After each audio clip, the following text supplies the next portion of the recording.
के written exam का evaluation जो है ना, वो जो हम लोगों ने जो असेस किया था शुरुआती दौर में, उससे कहीं ज्यादा टाइम लग रहा है नए सिस्टम से काम करने का। नए सिस्टम में काम करने में और कोई बात नहीं है, नयापन होने के कारण से लोग यूज टू नहीं है कंप्यूटर पर काम करने के लिए, इसलिए विलंब हो रहा है। आप समझ सकते हैं कि हमारे कई एक्सपर्ट्स जो सीनियर सिटीजन हैं और कंप्यूटर के स्क्रीन पर 4-4 घंटे 5-5 घंटे काम करना, किसी लोगों को आंख में प्रॉब्लम भी आ जा रहा है, दर्द हो जा रही है, ऐसे कई लोग हैं। और दूसरा कि उतने कंप्यूटर सेवी नहीं होने के कारण से उसका पन्ना पलटना, प्लस हमारी कॉपीज जो मुद्रित है वो अभी कंप्यूटर ऑन स्क्रीन इवैल्यूएशन के हिसाब से वो मुद्रित नहीं थी। वो प्रिंटिंग जो था वो नॉर्मल तरीके का प्रिंटिंग था। उसमें हमारे क्वेश्चंस जो हैं वो एग्जैक्टली पेज नंबर 2 से 5 होंगे, ये क्वेश्चन नंबर 1, ऐसा कुछ नहीं था। कोई भी कैंडिडेट किसी भी पेज पर आंसर लिख सकता था। तो इसके कारण से क्या होता है कि जब स्कैन कॉपी होता है तो उसको पेज पलटना पड़ता है कि मेरा वाला क्वेश्चन जो है वो कहां पर है, टाइम लगता है। तो इसके कारण से जो इन सब कारणों से हमारे जो रिटन एग्जाम्स के जो हैं वो थोड़ा डिले होगा। हम लोग उसमें कुछ हद तक उसको हम लोग कंपनसेट करने की कोशिश करेंगे इंटरव्यू में नंबर ऑफ बोर्ड्स बढ़ाकर। और अब जैसा माननीय मुख्यमंत्री जी ने कहा है कि हमारे मेंबर्स आज ज़्यादा आ जाएंगे, तो हमारा ऐसे भी बोर्ड की संख्या हम बढ़ा सकते हैं। और हम अदरवाइज भी हम नंबर ऑफ बोर्ड ज़्यादा बना करके हम इंटरव्यू फास्ट कर देंगे, सो दैट कि कुछ हम समय वहां पर बचा लें और हम इसको रिजल्ट को निकालें। और अगली बार के लिए जो कि 68 मेंस के लिए लागू हो जाएगा, इसलिए 68 मेंस के कैंडिडेट इस बात को समझ लें कि इस बार जो उनकी जो कॉपीज होगी, उस कॉपी में कौन से क्वेश्चन को किस पेज पर लिखना है वो फिक्स रहेगा। वो उसको उसी जगह पर लिखना है, ये नहीं कि वो कहीं और पर भी लिख देंगे, ऐसा नहीं होगा। कंप्यूटर से चेक करने, कंप्यूटर से ऑन स्कैन करने के बाद उसको हम क्या कर रहे हैं इस बार, मतलब जो ऑलरेडी 67 में हो चुका है, कि हम एक एग्जामिनर को एक पर्टिकुलर क्वेश्चन देते हैं कि आप इसी क्वेश्चन को सारे कॉपीज को आप इवैल्यूएट कीजिए। अब चूंकि इस कैंडिडेट ने किस पेज पर वो क्वेश्चन लिखा मालूम नहीं है, तो उसको तो हम एग्जामिनर को हम पूरी कॉपी स्कैन कॉपी दे देते हैं, वो उसमें से पन्ना पलट कर देखता है कि उसका वाला क्वेश्चन किस पेज पर।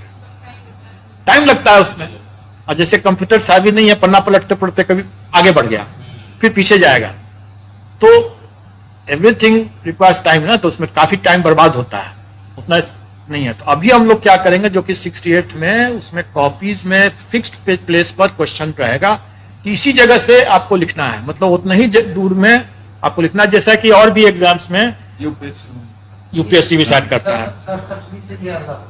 68 में अलग था, ये नहीं था कि किस पेज पे लिखना है। अब 68वीं से हो जाएगा, क्योंकि अब हम देख रहे हैं कि ऑन स्क्रीन में लोग अभी जैसे यूज टू भी हो रहे हैं, तो थोड़ा थोड़ा स्पीड बढ़ भी रहा है। और अगर हम 68 में जैसे कॉपीज इस तरह से अगर हम मुद्रित कर देंगे तो आसान हो जाएगा, फिर हम एग्जैक्टली वही वाला पेज देंगे जिस पेज पर उनका क्वेश्चन है। नहीं लंबा नहीं समय लगेगा। वो 67th मेंस का कॉपी का इवैल्यूएशन कर रहे हैं, 30 से ज्यादा लोग, और उसमें से ज्यादातर उसमें जो हैं, अब समझते 24 लोग के आसपास करीब जो होंगे, 12 दोनों में शायद 24 लोग जो होंगे खाली GS1 और GS2 को देख रहे हैं एक साथ।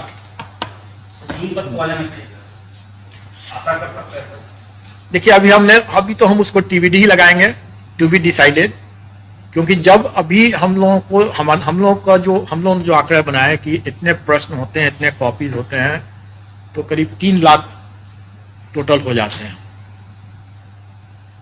उस 3 लाख में हमारा 1 लाख हो चुका है, और मुझे उम्मीद है कि जब यूनिवर्सिटीज में अवकाश पर जाएगा, समर वेकेशन जब जाएगा, तो उस समय थोड़ा और स्पीड बढ़ेगा। तो हम लोग अभी वेट कर रहे हैं उसके लिए भी। मई और जून तो निकल ही जाएगा, हम समझते हैं। मतलब उसके पहले आने की हम लोग भरपूर कोशिश करेंगे, लेकिन शायद हम लोग उस समय तक नहीं निकाल पाए, आगे जाएगा। लेकिन अभी उसमें कुछ भी कहना ठीक नहीं है, क्योंकि ये कोई मशीन नहीं ना है, ये कोई मशीन नहीं है। हम लोग को नहीं, अगर आप लोग इस बात पर अगर आप लोग एक पब्लिक ओपिनियन बनाएं, तो हम आर्टिफिशियल इंटेलिजेंस से हम एआई टूल को यूज करके हम जांच करवा देते हैं।